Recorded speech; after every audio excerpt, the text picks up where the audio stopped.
Aula... qual é a nossa aula agora? 22.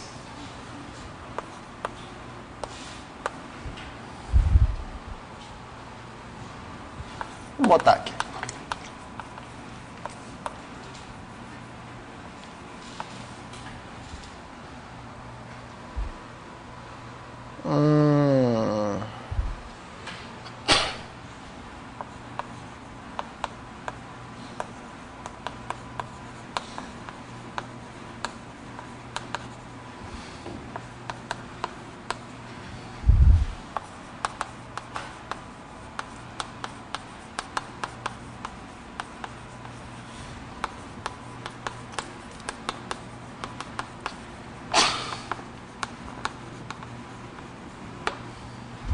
Deixa eu só...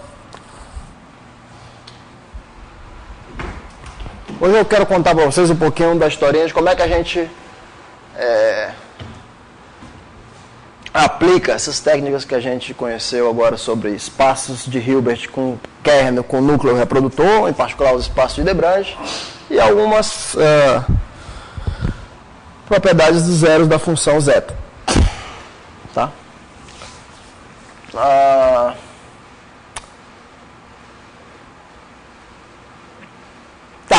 Deixa eu...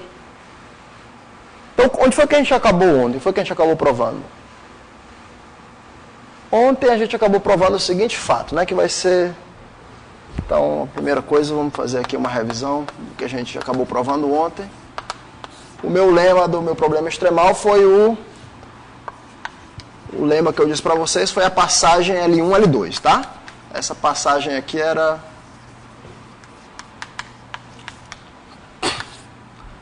Minha passagem L1 e L2 dizia o quê? Se eu tiver uma função... então vamos lá, botei aqui H de E.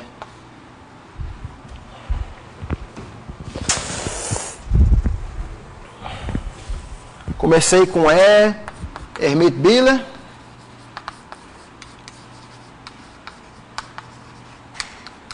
Tá? E E de tipo exponencial, de tipo limitado em U, né?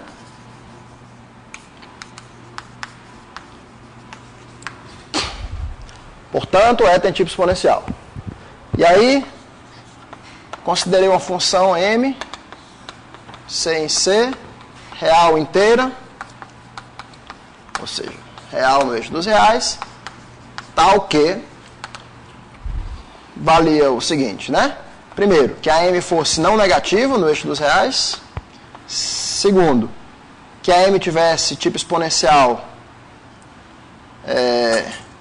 que a M tivesse tipo exponencial e o tipo exponencial da M fosse menor ou igual do que 2 vezes o tipo exponencial da E. Então essas condições aqui me implicariam que eu posso escrever a minha M como sendo Q estrela. Tá? Onde Q... Esse é meu espaço H de E. Né? E em particular, a gente já sabia fazer isso se eu tivesse só no espaço de Pellwiner, função do tipo exponencial, eu consigo fatorar uma função do tipo exponencial que é não negativa, em Q que é estrela, onde essa Q tem tipo exponencial metade, né? Em particular, às vezes, quando é o espaço de Pellwiner aqui, quando é o E elevado a menos I tal Z, tudo funciona. Mas em geral, para o espaço de Desbrange, M é Q que é estrela, onde Q está nesse espaço. E é assim que eu passo de uma função... faltou uma condição aqui, né? Se vale 1, se vale 2 e se vale 3. 3 é que ela é L1, né? Esqueçam disso, tá? Que essa M aqui é L1 com respeito à métrica do Desbrange, né?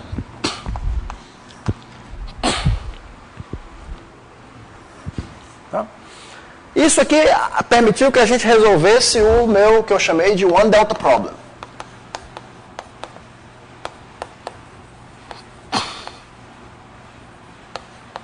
Isso aqui implica o que eu chamei de solução do One Delta Problem, que é simplesmente um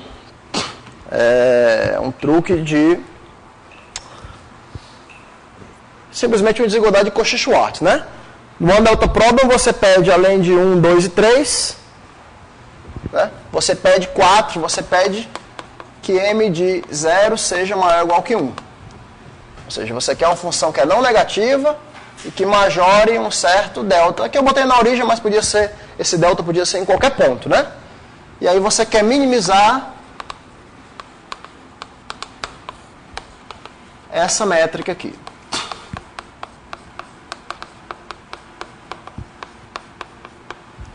Você quer minimizar essa métrica, né?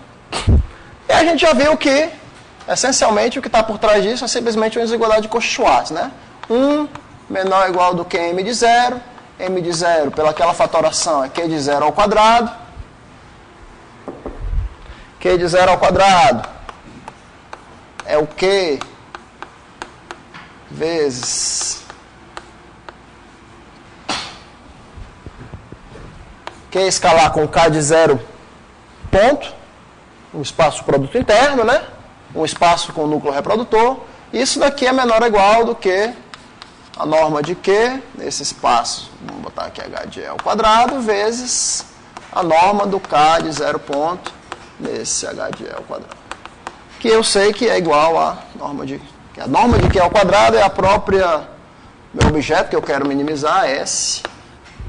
Vou botar aqui o S. S de M, né?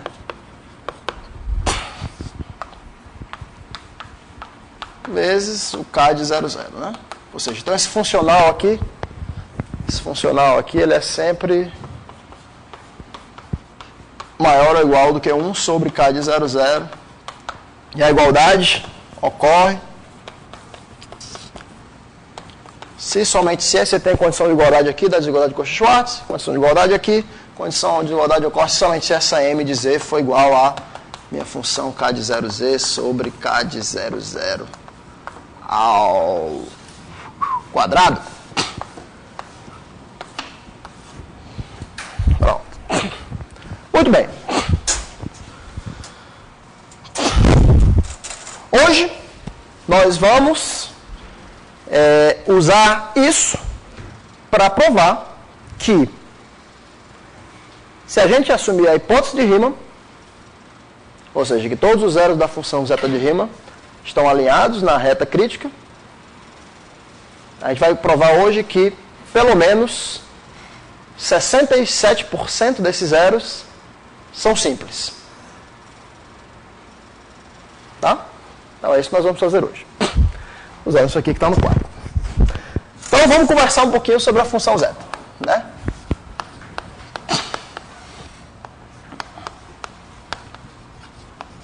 A função zeta de Riemann, né? Então todo mundo aqui, eu imagino que seja familiar com a função zeta de Riemann. A função zeta, ela é a soma de 1 sobre n elevado a s, n maior ou igual que 1, né? Onde a parte real de s é maior do que 1 e ela se estende, ela tem uma extensão meromorfa no plano complexo com um único polo no 1. Certo? Aqui eu tenho os meus zeros triviais e todos os meus zeros, que eu chamo não triviais, estão nessa faixa crítica aqui, entre 0 e 1. Então essa daqui vai ser a minha faixa crítica. Parte real de S entre 0 e 1. E a hipótese de Riemann é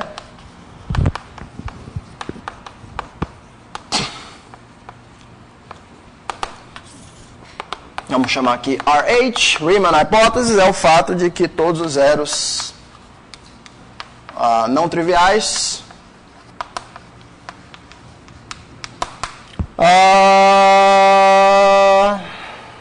estão na reta crítica, né? Estão alinhados na chamada reta crítica. Real de S igual ao meio. Todos os zeros não triviais estão aqui. Na verdade, a hipótese de Riemann já foi verificada para os primeiros 10 elevado a 17 zeros. Né? E vamos ver como é que a gente vai... Qual vai ser a nossa aplicação de hoje com isso daqui. Tá? Então, vamos lá. Notação aqui, vamos denotar aqui, notação Vamos denotar aqui por ρ igual a sigma mais I gama, ou vai ser igual a sigma mais I gama, vai ser os zeros não triviais.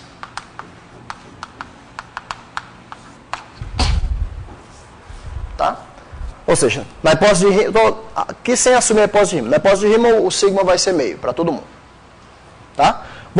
Essa primeira função aqui que eu vou denotar para vocês, vou chamar n de t, vai ser a função que conta os meus zeros até uma altura t. Ou seja, isso aqui é simplesmente a soma de 1, tá? Sobre todos os zeros, vamos botar aqui, 0 menor ou igual do que gama, menor ou igual do que t. Todos os zeros que têm altura até t. Tá? Se eu parar aqui numa certa altura t, eu contaria o número de zeros que estão até lá. Esses zeros, a princípio, poderiam estar fora também. Essa aqui vai ser minha funçãozinha n de t. Né? É bem conhecido, não vou provar isso aqui hoje, que essa função n de t, isso aqui já era mais ou menos conhecido na época que o Riemann escreveu o paper dele. Isso aqui é aproximadamente t log de t sobre 2π. Tá? É aproximadamente isso daí, no sentido de que se eu dividir n de t por essa quantia e mandar o t para infinito, isso aí vai para 1. Certo? Então, essa aqui é a nossa primeira coisa que eu quero fazer. Ou seja, então até a altura t, então até uma altura t, tem t log t sobre 2π zeros. Quantos zeros existem de t até t mais 1? Se você for parar aqui, de t até t mais 1, seria essencialmente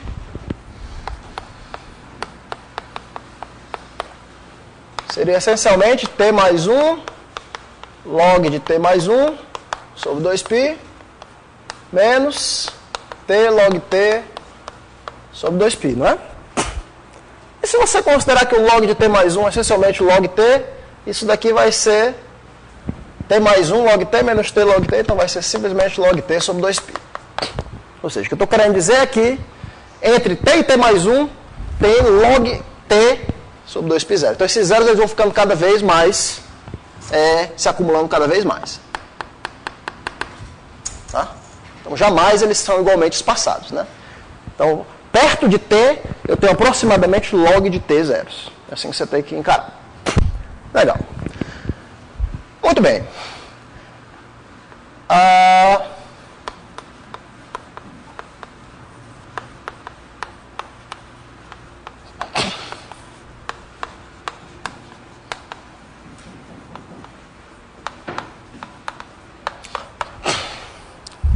Montgomery, em 1972, acho que foi o primeiro a se preocupar e a estudar de uma forma mais sistemática a função correlação dos zeros.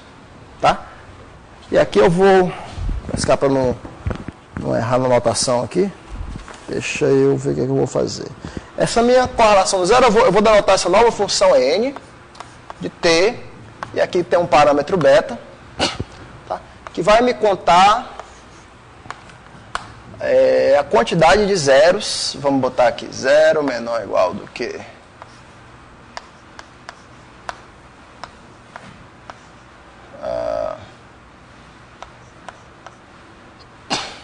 2π beta sobre log t.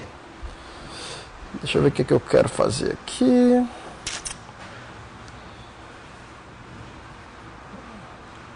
Tá bom. Não quero. Tá.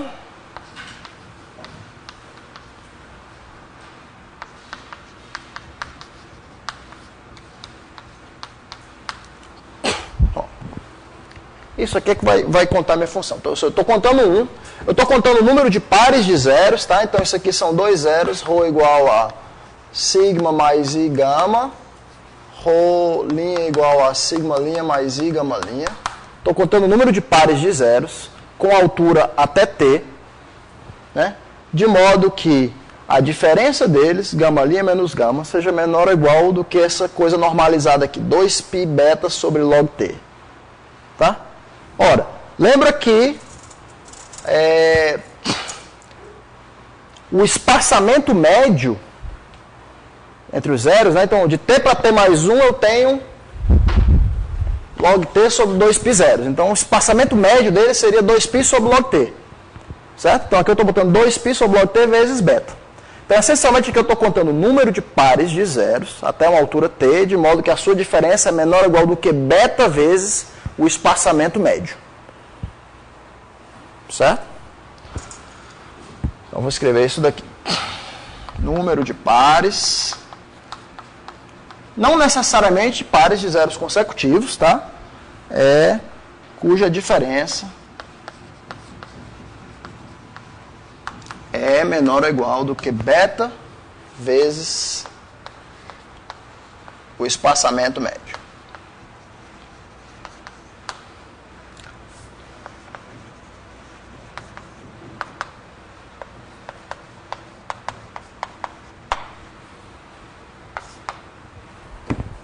Tá?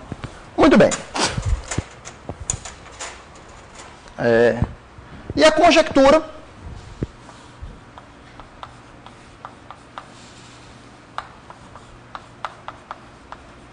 chamada de Montgomery's Conjecture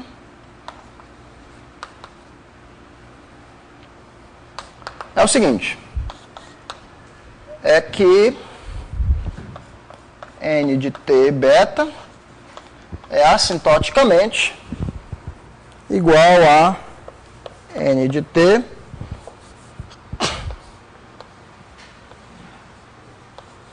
zero até beta de quem? 1 menos seno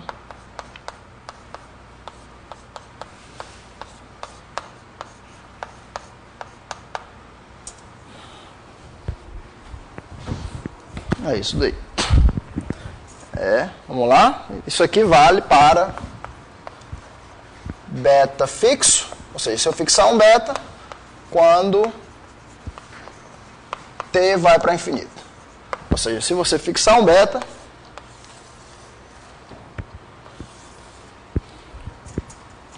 e pegar esse quociente n de t beta e dividir por n de t, isso daqui, quando t vai para infinito, deve dar para essa densidade aqui.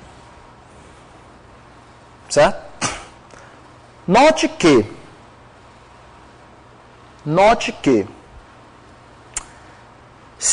o que é que isso aqui quer dizer? Se esses zeros fossem igualmente espaçados, eu já sei que eles não têm, obviamente que não tem a mesma quantidade de t para t mais 1, certo? Mas perceba se eles fossem, dentro de cada intervalo t para t mais 1, se você quiser pensar assim, se eles fossem igualmente espaçados, se aqui a distância deles fosse exatamente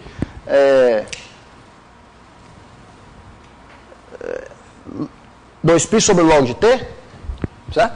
Então, para cada zero, se você botasse beta, eu queria saber quantos pares esse zero tem beta vezes a diferença, certo?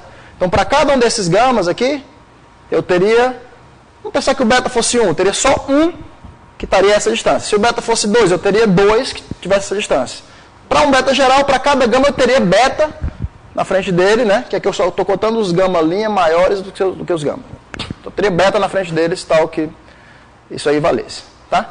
Ou seja, para cada gama em n de t, eu teria beta. Então, esse n de t beta seria simplesmente o n de t vezes beta. Se eles fossem igualmente espaçados. Tá claro? Seria n de t vezes beta. Que é a integral de 0 a beta de 1. A conjectura de Montgomery diz que é quase isso. Na verdade, é um pouco menos do que isso. Né?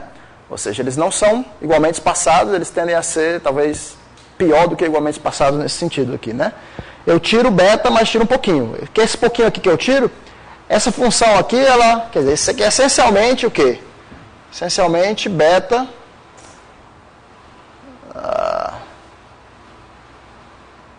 se você quiser, tem uma assintótica disso aqui.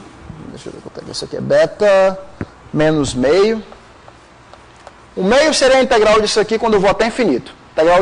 A integral de seno de πx sobre x quadrado de menos infinito a infinito é 1.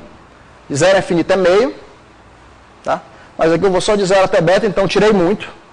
Eu vou ter que botar o resto. O que eu boto de resto é isso aqui, 1 sobre 2 π2 beta, mais uma coisa da ordem de 1 sobre beta ao quadrado. Tá. Muito bem. Isso aqui ainda é um problema em aberto. E acho que ainda vai ser durante muito tempo. Mas queria mostrar para vocês como é que a gente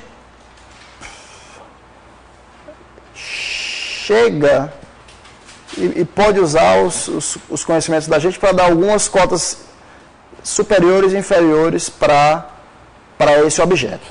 Deixa eu mostrar para vocês agora o que é que eu quero fazer. Tá. Então, a conjectura é isso. Né? O melhor resultado nessa direção é o seguinte.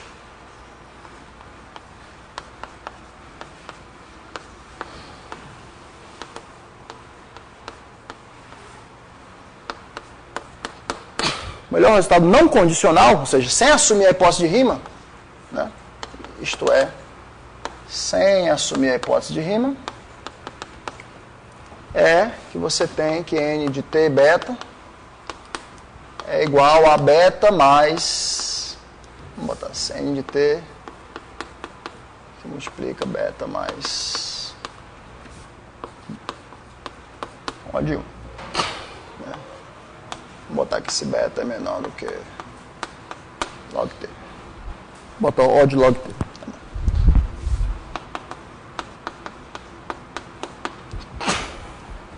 Mas o que eu estou querendo dizer é que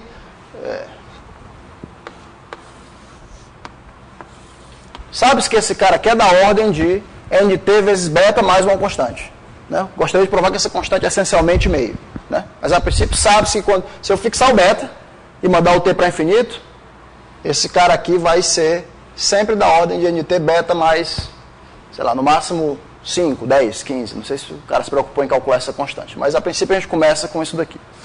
Né? Nosso objetivo hoje seria saber um pouco mais assumindo a hipótese de rima. Tá? E na verdade foi isso aí que Montgomery usou para poder deduzir essa conjectura. Então essa chamada, vocês vão ver que ela começa a aparecer aqui. A fórmula de Montgomery é o seguinte. Deixa eu dizer para vocês o que é que isso vale. Essa minha fórmula de Montgomery me diz o seguinte. Que o limite... Então vamos lá. Vamos pegar... Eu vou começar a considerar funções aqui R. Né? Vamos lá. Seja R de x, tá? Uma função que é L1 e cuja transformada de Fourier tenha suporte no intervalo menos 1. Tá? Ou seja, L1 e de tipo exponencial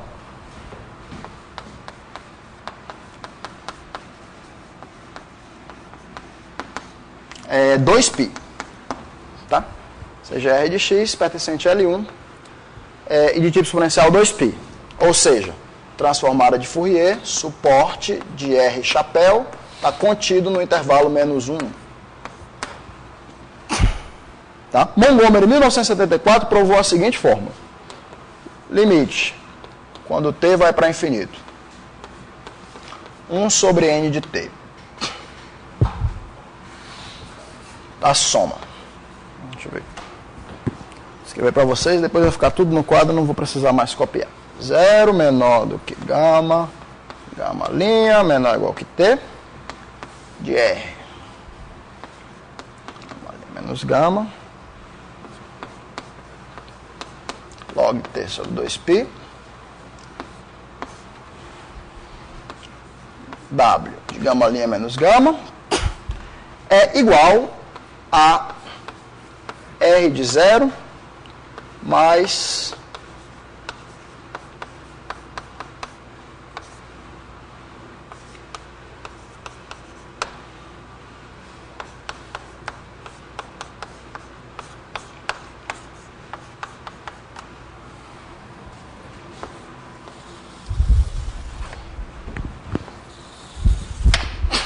onde essa funçãozinha W que aparece aqui é um peso, é uma função, uma weight function, é simplesmente 4 sobre 4 mais x quadrado.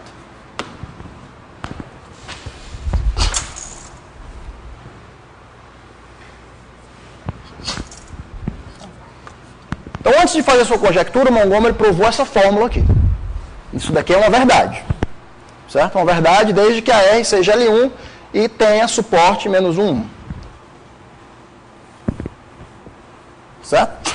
Agora vamos prestar atenção aqui, 1 minuto antes da gente mover, antes da gente ir para frente aqui, e pensar o que é que essa soma está dizendo. Essa soma aqui está me dando, eu estou somando aqui sobre todos os gama linha e gama, menor ou igual que T, tá? Aqui nessa soma eu estou admitindo o gama linha potencialmente igual ao gama. Certo? Vamos só dar uma olhada no que acontece nessa fórmula aqui. Né? Se, por exemplo,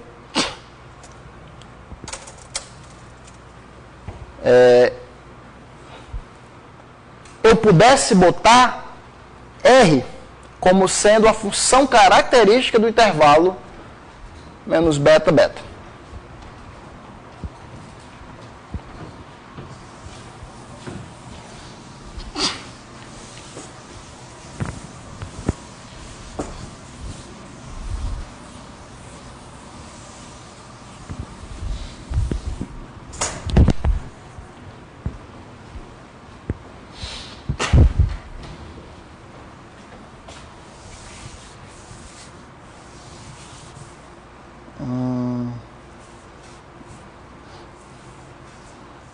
É isso que eu quero fazer.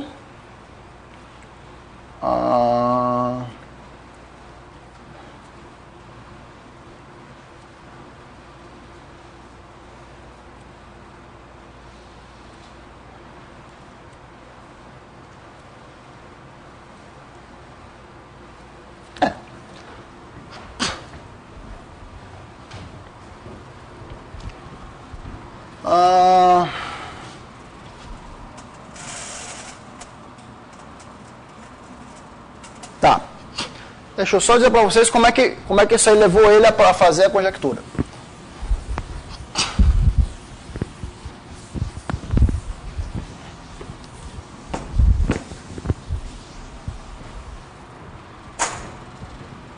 Deixa eu definir aqui uma nova função que eu vou chamar n de n estrela de t. Eu vou somar para cada zero. Deixa eu somar para cada zero aqui. A partir de agora nós estamos... a fórmula de Montgomery ela vale sob a hipótese de Riemann, tá? Então a partir de agora, a partir desse momento aqui em amarelo, nós estamos assumindo a hipótese de Riemann para sempre. A fórmula de Montgomery, tudo que está abaixo vale com a hipótese de Riemann. A fórmula de Montgomery vale com a hipótese de Riemann. Né? Deixa eu denotar aqui o n estrela de t. Eu vou somar aqui sobre todos os zeros, até a altura t, a multiplicidade desse zero. Tá? Onde m gama é a multiplicidade do zero ρ igual a 1 meio mais I gama. Tá? Note que essa soma aqui é sobre todos os zeros. Tá? Então, por exemplo, se eu tenho um zero aqui, que tem multiplicidade 3, tá? Então vamos lá, se eu tenho um zero aqui que tem multiplicidade 3, o m gama dele é 3. Quando ele aparece aqui nessa soma, ele aparece uma vez, 3, outra vez, 3, outra vez, 3. Ele aparece 3 vezes e cada vez ele aparece com 3, então essa soma aqui dá 9. Tá claro isso? Tá. Então todas essas somas sobre os zeros são... Quando os zeros têm multiplicidade, eu somo aqui embaixo, gama 1, gama 2, gama 3, sobre as multiplicidades dele. E aqui eu estou somando para cada um deles a multiplicidade dele. Isso seria 3, 3, 3. Então, essa aqui é a minha função n estrela de t. Tá? Se todos os zeros forem simples, o n estrela de t é igual ao n de t. Tá? Então, é claro que n estrela de t é sempre maior ou igual do que o n de t. Então, vamos lá. Então, agora, se fosse possível... se fosse possível, tomar R de x como sendo a função característica do intervalo menos beta, beta. Ali. O que é que eu obteria? Né? Desse lado aqui eu ficaria com o quê? Né? Deixa agora eu dividir. Vamos lá, vamos pensar que a R aqui é a função característica do intervalo menos beta, beta. Deixa eu dividir aqui os casos onde gama' é igual a gama. Certo? Quando gama' for igual a gama, isso aqui dá o R de zero. Todo mundo concorda? Dá o R de zero. O W no zero, no peso zero, é exatamente 1. Certo? Então isso aqui dá 1. Isso aqui daria o R de zero. E quantas vezes daria o R de zero? Então vamos botar aqui. O left hand side daria igual ao limite, quando o t vai para infinito. Vamos botar aqui 1 sobre n de t, vezes o quê? R de zero. Quantas vezes eu tenho R de zero? Quantos pares aqui eu tenho? Quantos pares eu tenho, tal que gama' é igual a gama? Se o gama for um zero de multiplicidade n, eu tenho n ao quadrado pares. Certo? Então aqui seria exatamente a soma seria exatamente o n estrela de t. Eu daria R de zero vezes n estrela de t. Tá? Mas, agora vamos contar as vertentes onde eu tenho o gama' diferente do gama. Certo? Então, toda vez, essa R aqui, se ela fosse a função característica do intervalo, ela seria par. Toda vez que o gama' for diferente do gama, ou ele é maior ou ele é menor. Então, vai ser 2 vezes alguma coisa. 2 vezes quando o gama' é maior, por exemplo, né? Agora, quando o gama' é maior, isso aqui só sobrevive o quê? Só sobrevive se gama' menos gama vezes log t sobre 2π for menor ou igual do que beta. Se eu pegar a função característica, né? Ou seja, se gama' menos gama for menor ou igual do que 2π beta log t, que é exatamente isso aqui. Né? Então, o número de tais pares seria exatamente essa função. Se esse peso aqui fosse 1, certo? Esse peso aqui não é 1. Então, vamos fazer o truque de somar e subtrair 1. Então, vai ficar 2 vezes n de t beta. Tá? 2 vezes porque tem o gama' é maior que gama e o gama' é menor do que gama. Mas, aí sobra uma coisa, sobrou um resto aqui, né? O resto que sobrou é a soma de, vamos lá, todos os gama' menor ou igual do que t, r de gama' menos gama log t sobre 2π, vezes, aí aqui ficou 1 menos, na verdade ficou aquele w menos 1 ali, né? Somei 1, subtrai 1. Quando eu pego w menos 1, fica o quê?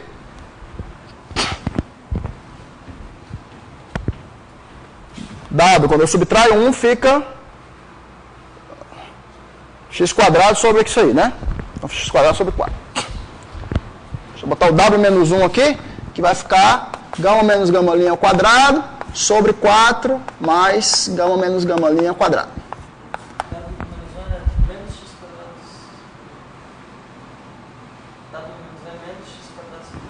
Tá bom, não interessa. Menos também. Não vai importar. Esse termo aqui vai ser um resto. A gente vai já ver que ele vai... Então isso aqui dá o lado esquerdo, né? O lado esquerdo dá isso daí. E o lado direito dá... Igual a quê? O lado direito dá o R de 0, que é 1. O R de 0 é 1, né? Simplesmente dá 1. Se eu pegar a função característica, mais... 2 vezes a integral de 0 até beta daquele negócio, né?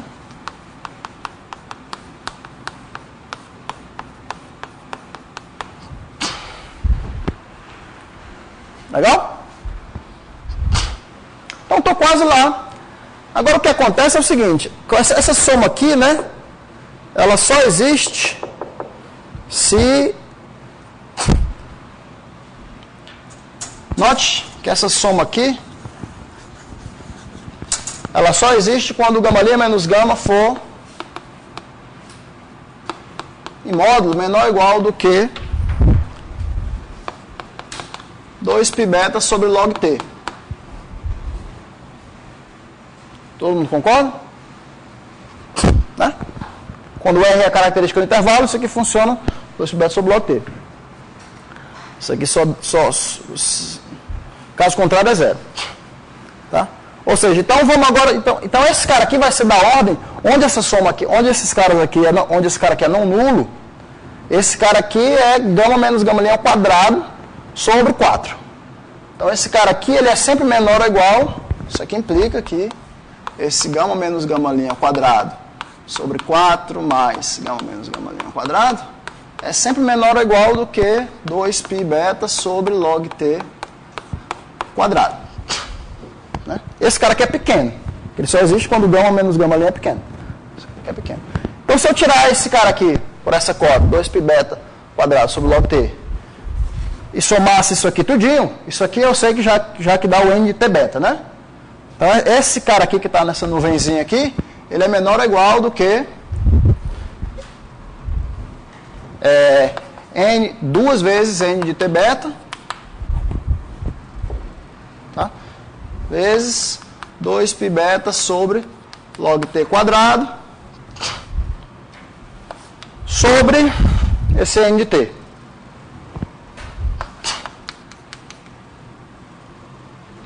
Tá? Aí agora eu uso aquela estimativa que eu sei, porque eu já sei que eu começo com o n de t beta sobre o n de t é no máximo beta mais constante. Uma constante grande. Né? Então quando eu mando isso aqui para infinito, isso aqui é no máximo beta mais O de 1, e aqui eu tenho um log de t embaixo. Então isso aqui vai para zero. De alguma forma, eu estou querendo dizer para vocês que esse peso que bota ali é meramente técnico, ele não de fato altera nas assintóticas. Né? Então esse pedaço aqui, quando você manda o t para infinito, ele vai para zero. Tá? E no final das contas, o que é que você tem? Então isso aqui implica que limite quando t vai para infinito de 1 sobre n de t, de quê? De n estrela de t a mais 2n de t beta,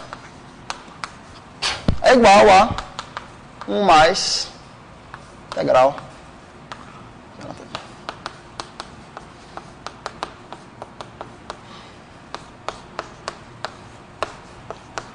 Dx. Certo? E essa é a conjectura, né?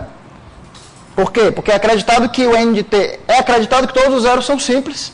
Então, se acreditar que todos os zeros são simples, esse primeiro limite aqui é 1, cancela com esse 1, corto com esse 2, então o limite de n de t beta sobre n de t vai ser exatamente essa integral. Tá? Então, é daí que você obtém a conjectura do pair correlation a partir dessa fórmula de Montgomery, se fosse possível, né? Se fosse possível provar, se fosse possível você botar essa fórmula aqui com com a função característica do intervalo.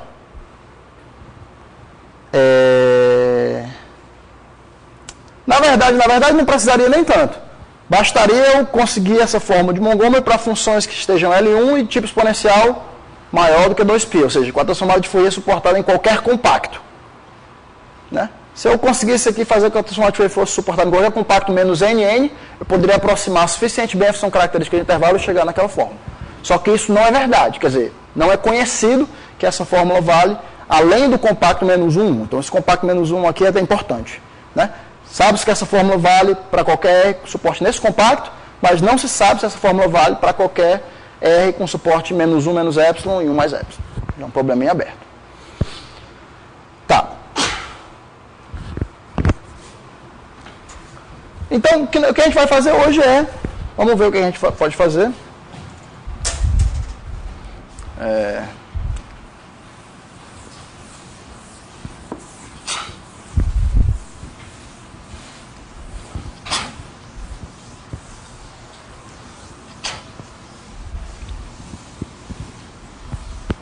Então, a partir de agora, vamos chamar essas funções aqui de funções admissíveis, tá? Uma função L1 de suporte compacto no intervalo menos 1. Tá? E eu vou dar um nome para essa quantidade aqui que vai aparecer recorrentemente para a gente. Então, vamos lá. A partir de agora vamos chamar aqui M de R como sendo essa integral aqui. Como sendo essa integral de menos infinito a mais infinito. R de x, 1 menos seno de πx sobre πx ao quadrado. Tá legal?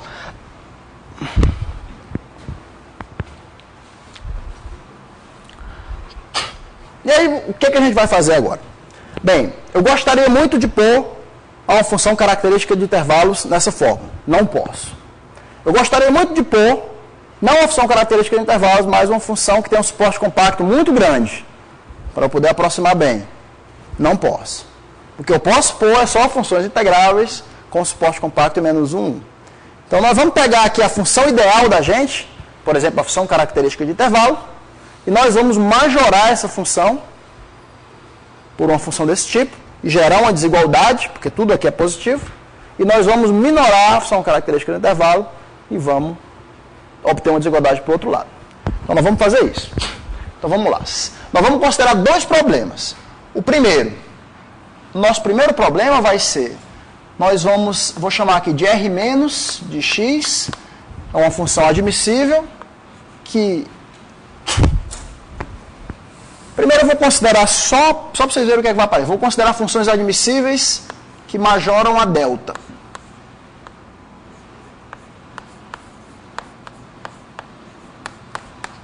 Funções admissíveis que majoram a função delta, né? Delta é 0 para todo mundo e 1 na origem. Tá? Vamos considerar esse primeiro problema. Vamos considerar um segundo problema, uma função admissível R menos, menor ou igual do que a função característica, menos beta, beta. Menor ou igual do que uma função R+.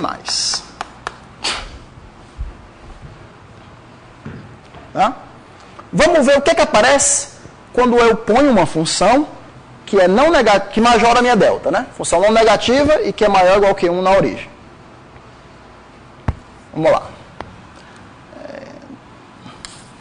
Vamos lá. Quando eu estou nessa situação aqui. O que é que me dá o left hand side daquela fórmula ali?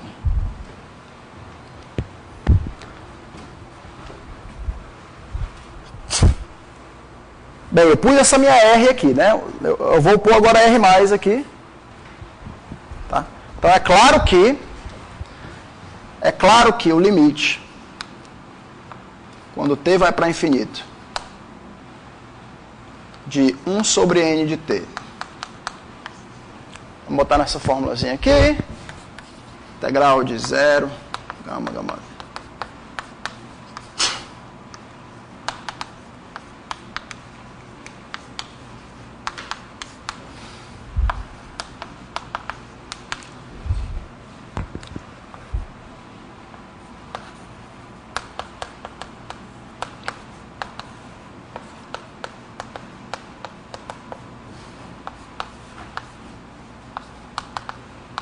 Deixa eu escrever aqui para vocês, depois a gente debate.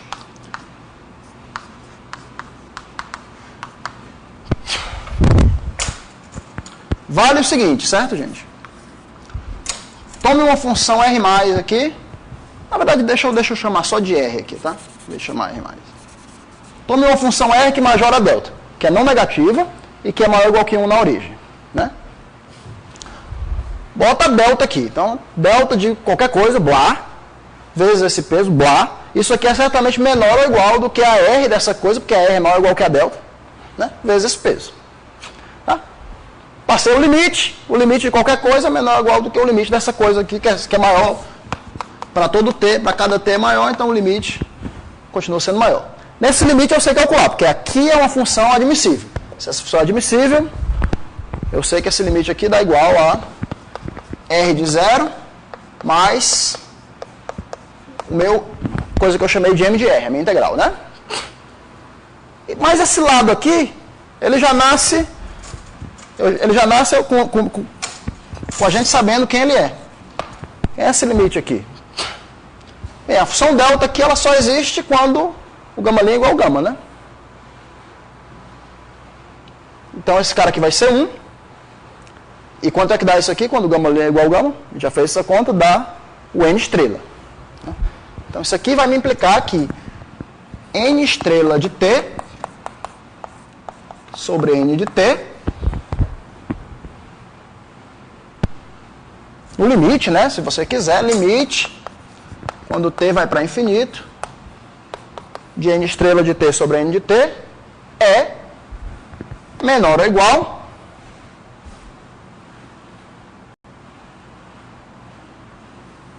do que a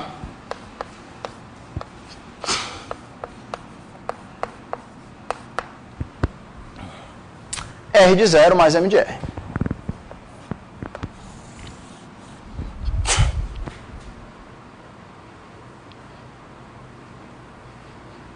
Tá? Ou seja, preste bem atenção. Então, se eu quiser encontrar melhor cota superior para esse objeto aqui, eu tenho que minimizar desse lado. Então, meu problema agora, para cada R que satisfaz 1, eu tenho essa cota superior aqui. Né? Agora, eu quero minimizar isso daqui. Quero minimizar esse funcional aqui, minimizar R de 0 mais o M de R. Isso aqui o R de 0 é claro que o valor mínimo vai ser 1. Né? Porque o R tem que ser maior do que a delta na origem e não negativa. Né? Se o R de 0 não for 1, eu posso dilatar a minha M e tudo fica menor. Então, é óbvio que o R de 0 vai ser 1. E você fica, então, tendo que minimizar essa quantidade aqui sobre todas as R que majoram a delta. Um problema que a gente quase que sabe fazer. Né? A gente estudou ontem o problema de você minimizar, você majorar a delta e minimizar uma certa norma de Debrange. Um L1 com uma certa norma de Debrange. Então, se essa norma aqui viesse de um espaço de Debrange, seria bacana. Né? Isso aqui me dá exatamente... Então, ou seja, isso aqui seria... Vamos lá. Seria igual a...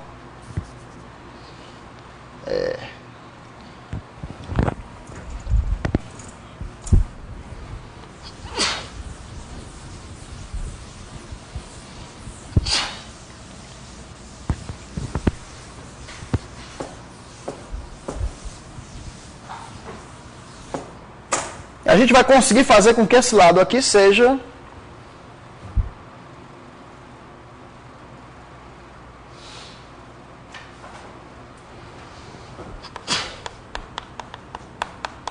n estrela de t sobre n de t é sempre maior ou igual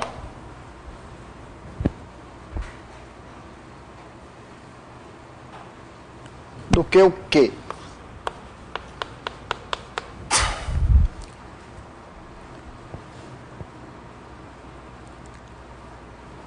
Se eu tiver zeros triplos, quádruplos, isso aí ainda é muito pior.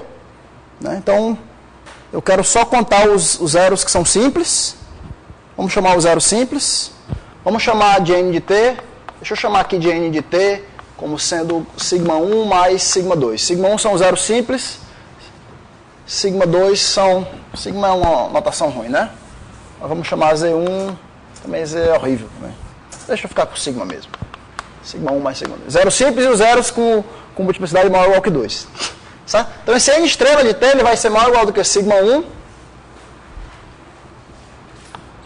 mais os zeros que não são simples.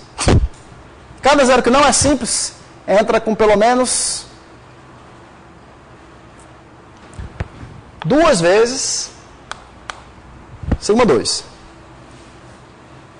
Certo? Porque se todos os zeros fossem duplos, isso ia entrar com 2 vezes sigma 2. Se os zeros fossem triplos, ia entrar com 3 vezes o número de zeros triplos, 4 vezes o número de zeros quádruplos e assim por diante. Tá? Então, o que você tem é sigma 1 mais 2 sigma 2, menor ou igual que isso daqui, quer dizer, no limite, né? No limite, quando t vai para infinito. Isso daqui é, a gente já viu, menor ou igual do que 1 mais o m de r. Vamos pensar que eu já escolhi o m de r ótimo.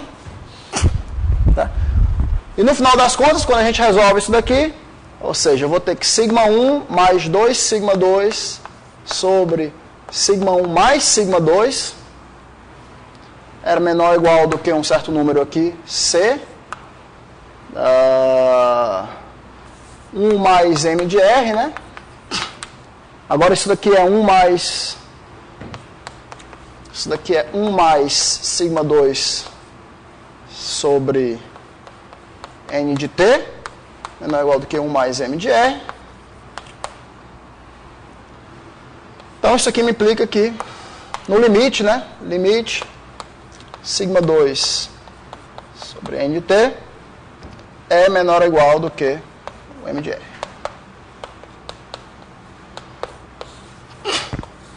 E esse valor aqui, minimizar esse valor, me dá uma cota superior para a proporção de zeros que não são simples. Né? A gente vai encontrar esse número aqui vai ser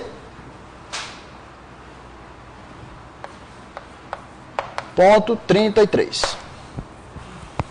Quando a gente fizer a conta, isso aí vai ser 0,33. Ou seja, eu vou ter no máximo 0,33 zeros que são duplos. Portanto, pelo menos 0,67 zeros são simples. Tá legal? Vamos fazer essa conta. Então, isso aqui é um problema. Isso aqui é um problema.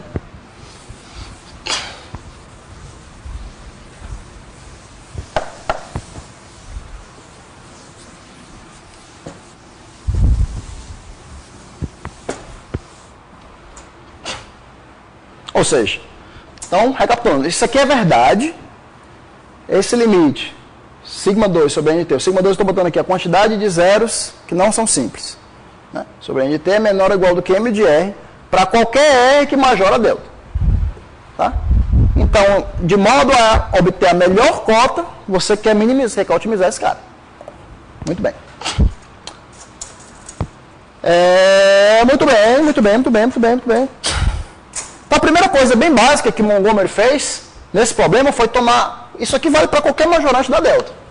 O Montgomery, muito espertamente, foi lá e tomou esse cara aqui. Sendo px sobre px quadrado. Esse cara aqui, ele é o que otimiza, a gente sabe, a gente já fez, né? Ele otimiza a métrica, ele majora a delta e ele otimiza a métrica L1. Né? Ele não necessariamente otimiza essa métrica. E, na verdade, ele de fato não otimiza essa métrica. Né? Mas você pode botar à vontade e encontrar uma cota para esse cara aí. E a cota que ele encontrou, eu acho que isso aqui dá para fazer a conta mesmo, né? Se você fizer essa conta aqui mesmo, integral de... Vamos tentar fazer essa conta aqui. Nesse caso aqui, o M de R dá quanto?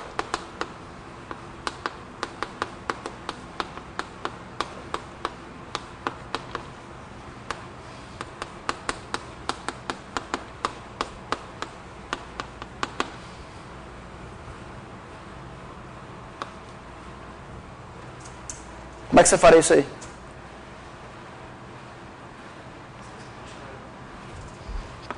Você faz a primeira, né? A primeira aqui é 1. Tá? E a segunda é, então fica menos 2 vezes a integral desse cara aqui vezes esse cara aqui. Aí você tem, ou você faz a integral desse cara a quarta sobre px a quarta, que é a maneira mais difícil de fazer, mas a maneira mais esperta é você usar, já que ambas as funções são L1 e L2, você usar Plancharel aqui, transformar isso aqui para transformar de Fourier. Né? A transformada de Fourier desse cara é o quê? Vocês lembram? Transformada de Fourier disso aqui é, como algumas pessoas chamam, a tenda, a cabana, certo?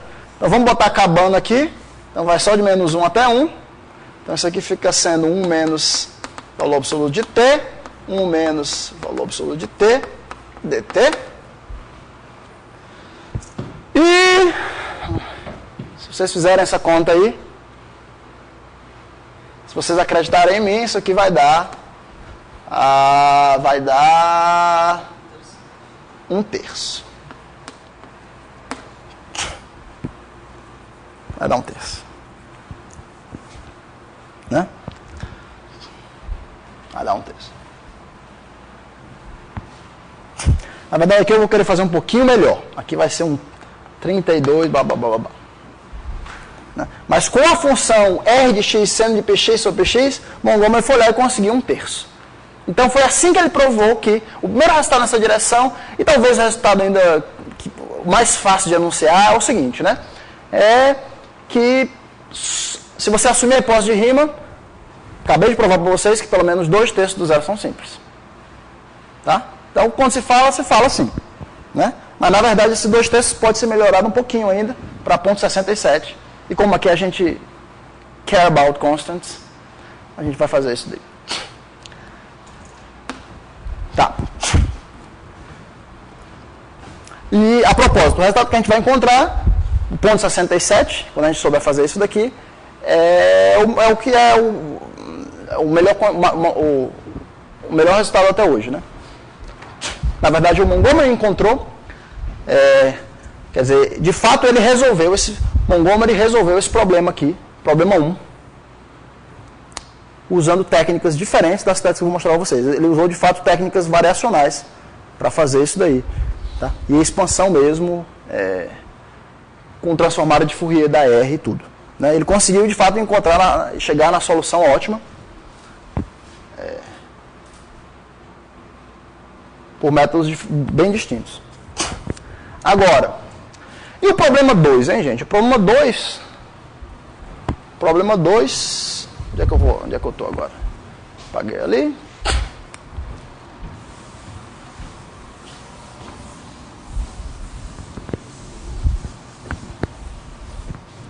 Isso aqui é tão legal que eu acho que hoje eu vou ficar um pouquinho a mais com vocês na aula.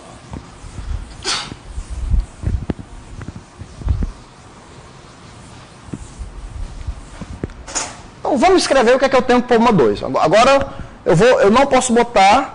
Eu vou botar um R+ que majora a função característica do intervalo, vou botar um R- que menor a característica desse intervalo. Então, deixa eu escrever aqui o meu problema 2. A expressão que eu tenho no lado esquerdo vai ser, vamos lá, me ajudem, soma de 0 menor ou igual que gama, gama' menor ou igual que t. Aqui eu vou botar a característica do intervalo, menos beta, beta, de que? Gama' menos gama, log t sobre 2π, de gama' menos gama. Começo com esse objeto. Ele é maior ou igual? Ou ele é menor ou igual do que? Se eu trocar... Quer dizer, na verdade, eu começo com isso daqui, né? Vamos começar com esse objeto aqui. Esse é menor ou igual... Vai faltar espaço. Menor ou igual do que 1 sobre n de t. Essa soma.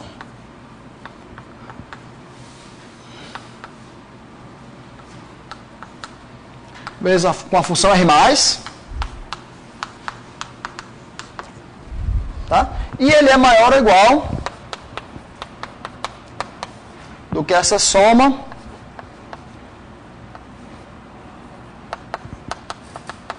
com a função R-.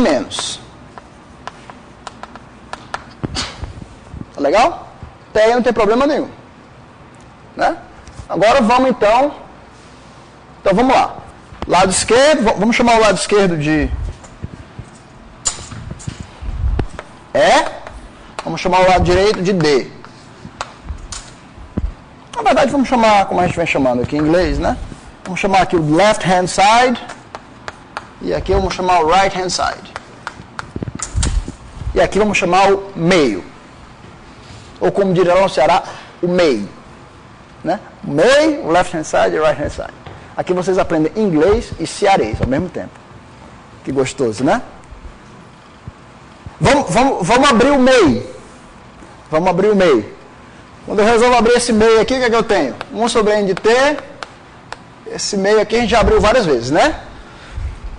A gente já abriu aqui pelo menos 2 vezes hoje. O que é que dá isso aqui? Quando o gama é igual a gama, isso aqui dá o n estrela, né? De t vezes o r de 0, que é 1. Característica aqui. Que é 1. Tá.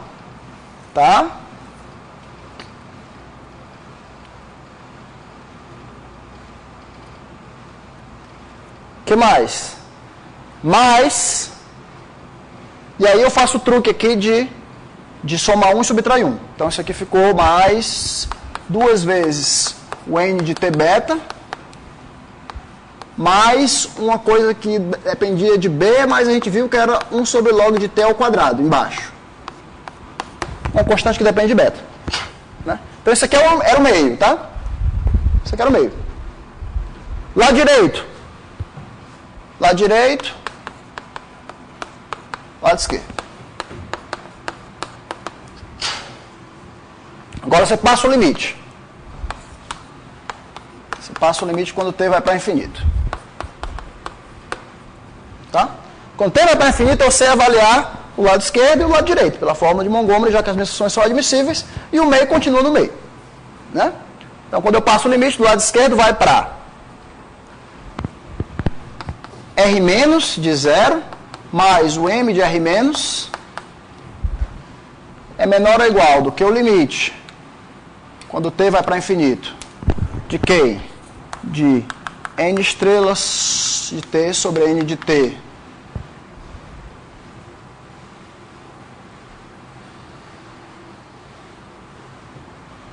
Mais 2 vezes. Na verdade, esse limite vai para aquela integral ali. Não, estava certo, tá certo. Tá certo. E esse limite aqui vai para 0, né?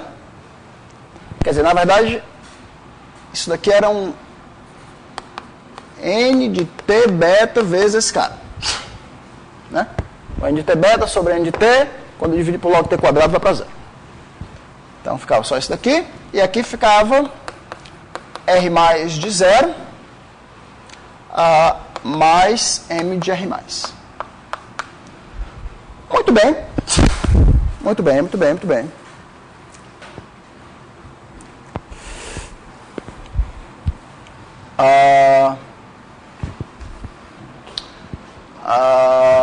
Vamos ver. Vamos ver, vamos ver, vamos ver.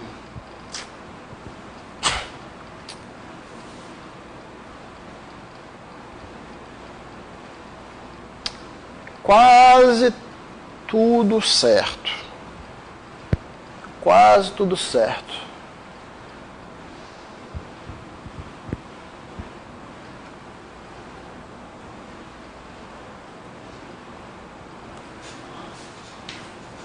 O R+...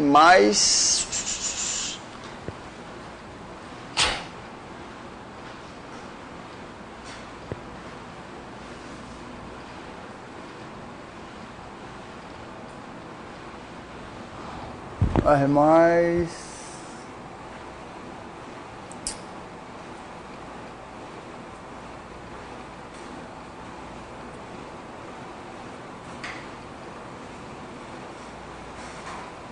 Pensar aqui 1 minuto.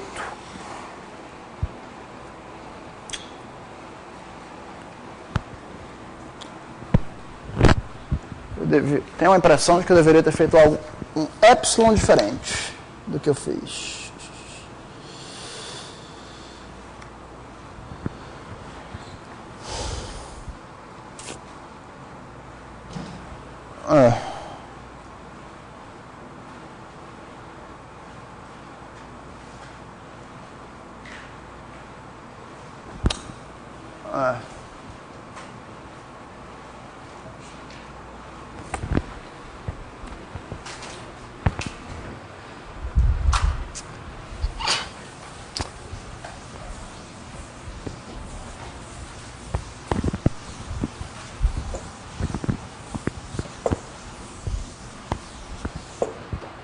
Na verdade, eu vou ter que fazer em 2 passos aqui, porque eu gostaria de fazer aparecer um R+ aqui. Tá? Então, deixa eu fazer um pouquinho, um epsilon diferente do que eu fiz aqui para vocês. Deixa eu apagar o lado esquerdo, vou trabalhar só com um lado aqui. Deixa eu apagar só com esse lado, trabalhar só com esse lado aqui. O R+, eu começo com esse objeto aqui, R+ vezes esse peso. Isso aqui é uma coisa que eu vou poder passar o limite. O R+ é maior do que a característica do intervalo, tá? Mas eu vou fazer aqui, vou dividir duas formas. Eu vou dividir aqui quando o γ' é igual ao γ.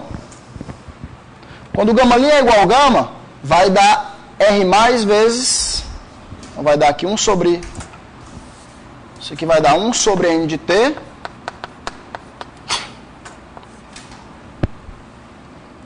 vezes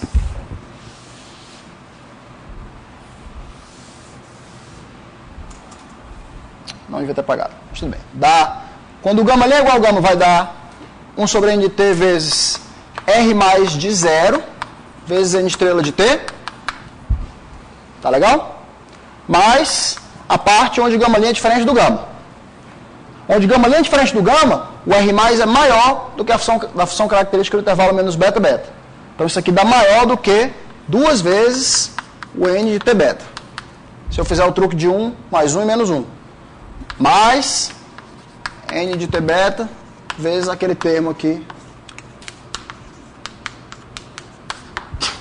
Tá claro isso?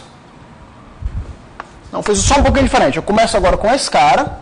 E esse cara eu vou pegar onde gama ali é igual ao gama. Eu vou só reescrever aqui. Então esse primeiro termo aqui na verdade é uma igualdade. Gama ali é igual ao gama é r mais de 0 vezes n estrela de t. Isso aqui. Aí agora no segundo termo, quando o gama ali é diferente de gama, eu uso que o r mais é maior do que a função característica do intervalo. Chego nisso daqui mais o erro. Agora eu passo o limite. Tá? Então eu vou reescrever o que eu tenho aqui. Eu tenho aqui o r mais de 0. Quando eu passo o limite, eu chego, então, que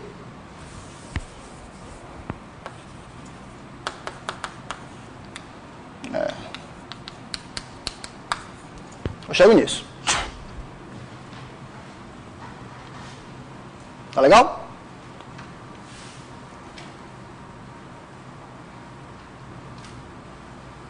Eu chego nisso.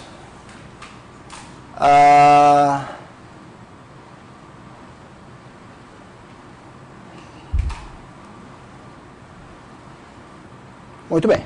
Portanto, isso aqui me implica que o lim, na verdade, se eu passar o lim sup, né?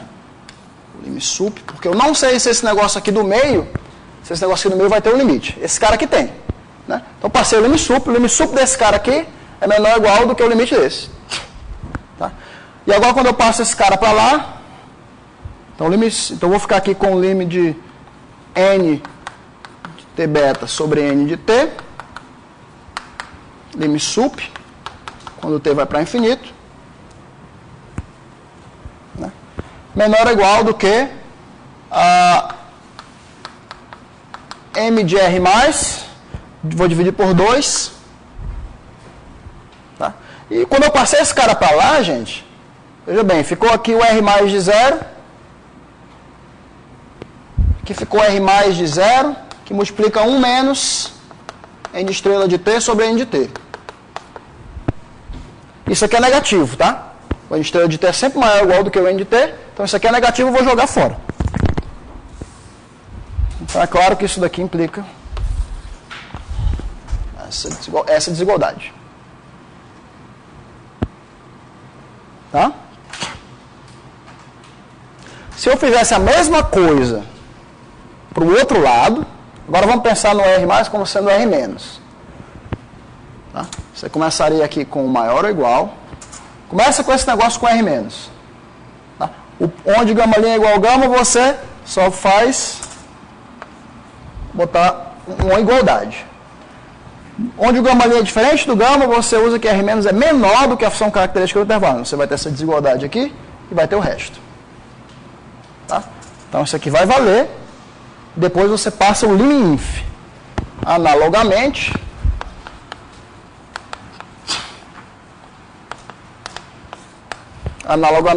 no caso do menos, você vai ter o quê? Que lim inf, quando t vai para infinito, de quem? De 1 sobre n de t. E aqui você ficou com r menos de 0, n estrela de t, mais 2 vezes n de t beta. Esse lado aqui. Esse termo foi embora. Desse lado aqui você vai ficar com maior ou igual do que R menos de 0 mais M de R menos. Tá claro? Isso vai sobrar aqui. Só estou querendo... Porque esse passo aqui que eu fiz para eliminar esse termo, eu consigo eliminar no majorante aqui, mas eu não vou conseguir eliminar aqui. Certo? Eu não vou conseguir eliminar aqui. Isso aqui implica, então... Aqui, note que se eu passar esse cara para lá, eu vou ter aqui um eu vou ter aqui um R menos de 0, que multiplica 1 menos N estrela de T sobre N de T.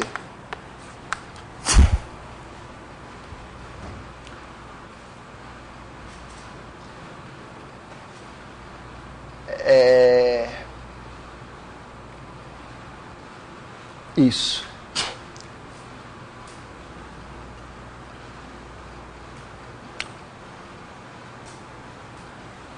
E, em geral, esse cara aqui é maior do que 1, então isso aqui fica negativo. Tá? Então, eu vou ter que esse lim_inf, supondo que eu passei esse cara para cá, esse lim_inf vai ficar maior ou igual do que esse cara menos alguma coisa. Certo? Vai ficar esse cara aqui, M de R+, menos alguma coisa. Lim_inf é maior ou igual do que esse cara menos alguma coisa. Eu não posso concluir que o lim_inf é maior ou igual do que só esse cara. Tá? Então aqui eu vou ter que fazer uma hipótese adicional. Então aqui a gente vai assumindo que o limite, que todos os zeros são simples nesse sentido. Limite de N estrela de T sobre N de T é 1. Então esse cara aqui vai cancelar com esse. Eu vou ter então que lim_inf, quando T vai para infinito, de N de T beta sobre N de T maior ou igual do que M de R menos sobre 2. Tá? Então, bom, então agora a gente chega, podemos anunciar o nosso teorema 1. Então, o teorema 1 é o seguinte, né? Vamos só recapitular o que a gente fez. Então, vamos lá. Sejam R mais e menos funções admissíveis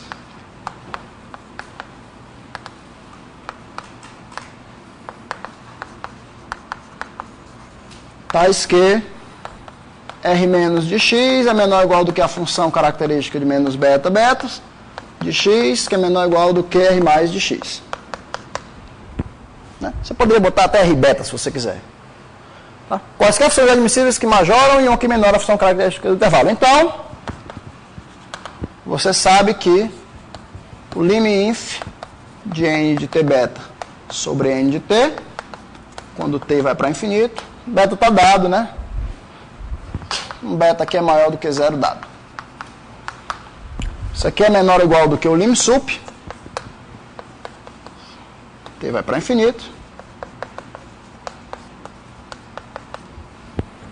Isso aqui é menor ou igual do que 1/2 de M de R+. Isso aqui é maior ou igual do que 1/2 de M de R-. Onde, vou botar aqui a primeira desigualdade vale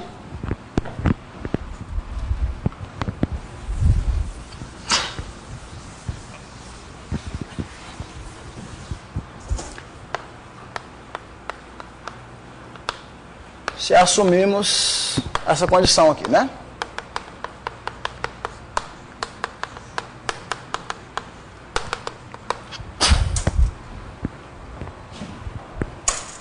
Tá legal?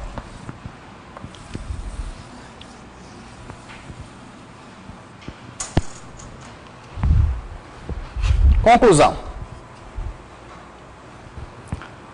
Se eu conseguir otimizar esse cara, quer dizer, para cada um desses majorantes aqui, isso aqui me dá uma cota superior. Para cada um desses minorantes aqui, isso aqui me dá uma cota inferior.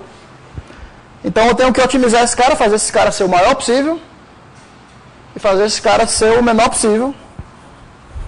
Se eu pudesse fazer com que eles fossem iguais, né? Essencialmente, se eu pudesse escolher o meu suporte compacto, muito grande, quanto maior eu tiver o suporte, porque esse aqui o suporte tem que estar entre -1 e 1.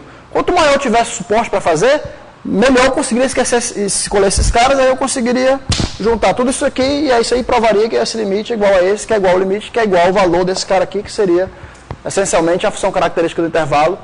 Isso daria a conjectura. Módulo, essa implicação aqui, né? Mas eu não tenho, então a gente tem que ver o melhor que a gente pode fazer com com as armas que a gente tem na mão. Esse teorema aqui é devido ao Gallagher, em 1985.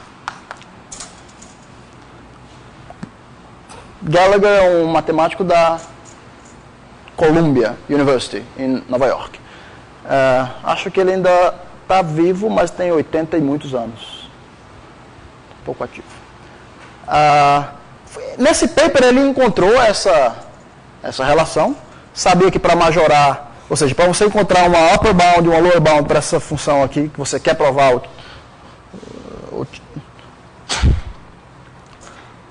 você quer provar, lembra que no final, né? Lembra que no final a gente quer provar isso daqui. Essa daqui é a conjectura, né? NTB sobre NDT.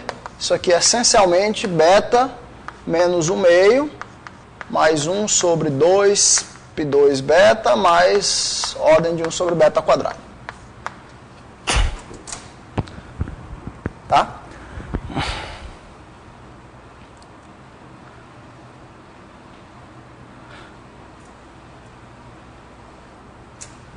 Você tem um problema extremal para resolver aqui. Majorar a função característica do intervalo de modo a otimizar esse cara. E minorar a função característica do intervalo de modo a otimizar esse cara. Ele não conseguiu, nesse paper, resolver esse problema e achar a resposta para isso. Né? O que foi que ele fez? Ele fez o que o Montgomery fez pela primeira vez. Ele pegou uma função legal, que lhe permitiu calcular. Então ele pegou uma função que não era extremal. Na verdade, ele foi lá na construção que eu mostrei para vocês no começo dessa semana, ele foi lá na construção do Berlin-Zelberg para funções que majoram a função característica, né? Com respeito à métrica L1, não necessariamente com respeito a essa métrica 1 menos seno de px quadrado, ele foi lá e botou aquelas funções aqui. Ou seja, essas funções são majorantes, tem tipo exponencial 2π, então são admissíveis, posso botar aqui e calcular para ver quanto é que dá. Ele calculou isso daqui, né? O resultado do Gallagher, ele conseguiu calcular isso daqui quando beta era um natural ou um natural sobre 2. E ele chegou nas seguintes contas, que esse limite sup aqui era menor ou igual do que beta mais 1 sobre 2 π2 beta. E era maior ou igual do que beta menos 1 mais 1 sobre 2 beta.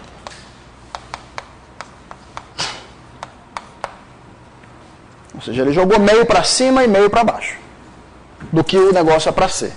Ele conseguiu fazer essa conta só quando beta é natural sobre 2. Por que isso daqui? Porque quando beta é natural sobre 2, se você for lá na construção original do Berlin-Zelberg para a função característica de intervalo, a expressão que você encontra como uma soma é uma série finita. Tem uma quantidade finita de termos. Né? Quando você passa para a transformada de Fourier, a transformada de Fourier dessas funções também dá uma série finita, e isso possibilita ele calcular isso daqui, digamos, de maneira mais fácil. Né? Quando você vai para o caso geral, a conta fica bem mais difícil, por algum motivo não fez.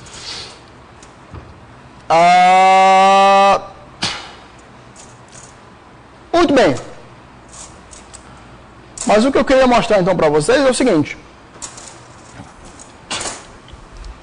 Em particular, se eu chamar esse limite aqui de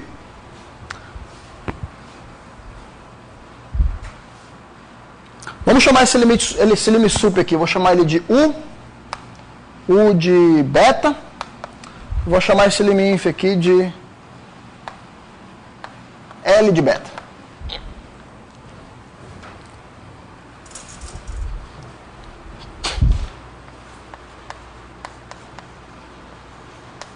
Então, o Gallagher, em 85, provou o seguinte fato, né? Provou que se beta é um cara que está no meio dos naturais, ele provou que o lim sup U de beta menos o lim inf L de beta é menor ou igual do que 1 mais uma coisa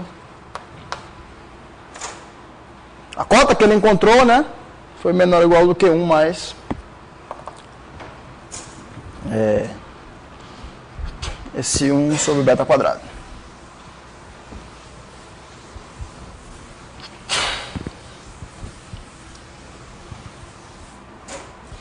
Deixa eu só ver se eu estou cotando o resultado dele corretamente.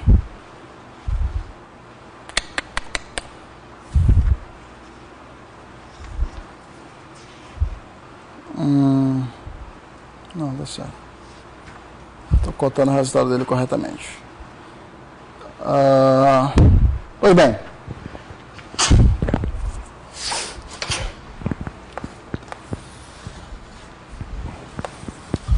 E apesar dele não ter conseguido fazer esse problema aqui, né, de você majorar a função característica do intervalo, ele sabia que as funções que ele estava usando não eram as melhores, não eram as funções extremais. Tá? E ele queria saber, então, quer dizer, note que para qualquer par de funções que uma está por cima do intervalo e a outra está por baixo da função característica do intervalo, para qualquer coisa desse tipo, para qualquer R mais e R menos, o que é que você pode dizer sobre a R igual a R mais menos R menos? Ela certamente é uma função que tem tipo exponencial 2π. Ela certamente é uma função que ela é não negativa. Certo? Então ela é uma função admissível no nosso contexto, né? E como a função característica tem duas descontinuidades, essa R aqui nos pontos mais e menos beta, ela tem que ser maior ou igual que 1. Tá? Para qualquer majorante, qualquer minorante, a diferença tem que satisfazer isso daqui. Certo? E observe que toda vez que você tem um majorante aqui, um minorante, se você chamar isso aqui de U e isso aqui de L, né? Se você fizer a diferença, né? U de beta menos L de beta, isso aqui dá sempre menor ou igual do que 1 meio do M de R mais menos o M de R menos. Só que esse M de R é uma função que é linear em R. É uma integral de R de x com menos x quadrado. Então isso aqui é 1 meio de M de R quando eu chamei aqui R mais menos R menos. Ou seja, se você quiser limitar o gap entre U e L, né, o melhor gap entre U e L seria você resolver esse 2 delta problem que eu estou mostrando para vocês aqui.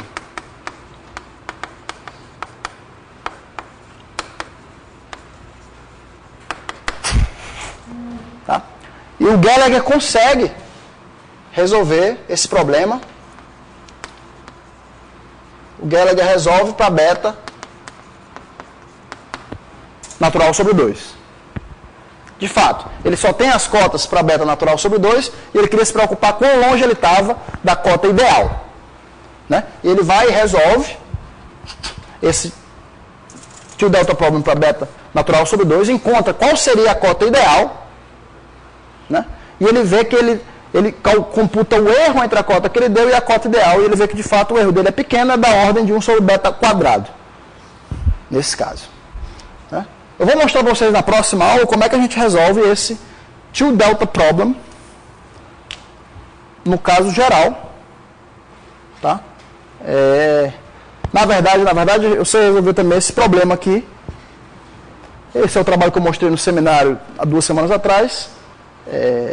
Otimizar de fato essa função e essa. Mas isso aqui é um pouco mais complicado, não sei se vai dar tempo a gente fazer. Mas pelo menos esse 2 delta problem aqui a gente vai fazer.